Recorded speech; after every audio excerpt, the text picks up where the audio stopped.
Sasa if Sifuna will not be the flag bearer wa pale Azimio, kumbuka kwamba Azimio pale jana iliweza tu kukutana na viongozi wao akiwemo yule tu aliyekuwa Rais Uhuru Kenyatta pale, na akakutana na Kalonzo na viongozi wengine wa Azimio la Umoja wa Kenya. So walikutana wakazungumza mambo mbili tatu hivi, lakini wakawa wanataka kumuingiza ndani yule mgombea ama yule mwenye chama wa DCP bana, tunamzungumzia Rigathi Gachagua pale.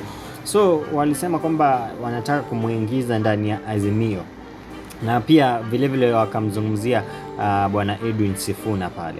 Lakini swali langu tu ama maoni yangu tu ni moja, wajua kama basi Edwin Sifuna hatakuwa katika ile flag bearer, kama watamuingiza tu pale kwenye hiyo Azimio, basi kama hatakuwa flag bearer wa presidential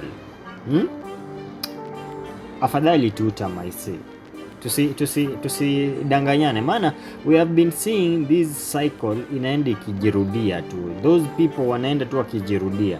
So we want a new change, we want a new leadership mazi.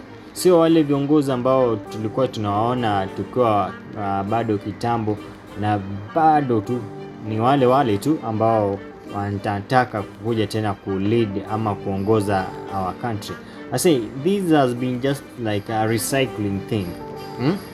So I see afadhali basi kama Sifuna hata kuwa mgombea katika ule mrengo wa Azimio, basi ni afadhali tu we say a 2 term, but kama ni Sifuna basi 1 term is constant, au sio? Just my opinion though.